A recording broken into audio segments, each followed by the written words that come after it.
I wanted to do a quick video in response to the Garlic Festival shooting that happened in California.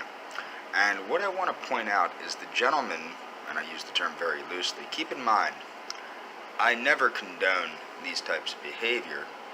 However, he identified himself as an Italian-Iranian or an Iranian-Italian, something like that. In other words, he would not be considered white in the average American's point of view. He would probably be more considered an Arab, although he's Persian and Mediterranean. My point is this. The media has a tendency to misrepresent mass shooters as all white. Even when they're not white, they try to make them sound white. They did the same thing to George Zimmerman. George Zimmerman was a Mexican Jew, or Jewish Mexican. He was half Jewish and half Mexican. And they tried to make him look like a white supremacist, despite the fact that Mr. Zimmerman had volunteered with at-risk black youths, and that he had black family members, if I remember correctly, and of course he had Mexican family members. So, what I want to get at here is this. The media's misrepresentation of race and crime is outrageous, to say the least. Some mass shooters that were, not white were Christopher Dorner, the DC sniper, the dude from Virginia Tech that was Korean, Albert Wong, the guy that shot up the veterans place. The thing is, this goes on and on and on and on. Now, what caught the eye of the people was that he quoted or referenced a book called Might is Right. I regularly encourage people to read Might is Right.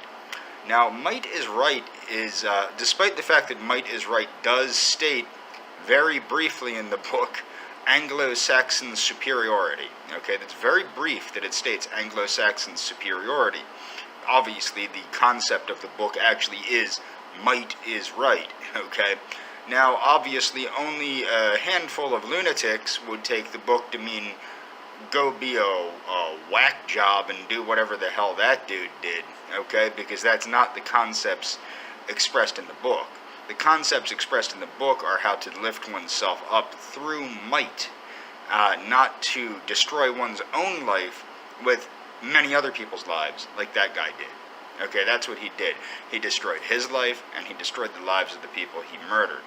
That's not what the book Might is Right is about. But Might is Right, even more so than being affiliated with white supremacy, is affiliated with Levian Satanism. In fact, the Book of Satan, which is the first part of the Satanic Bible, is literally, I would say, plagiarized even. Anton LaVey borrowed he wrote so closely to what Ragnar Redbeard did, that it's basically plagiarism. But the thing is, Might is Right is very much associated with Levian Satanism.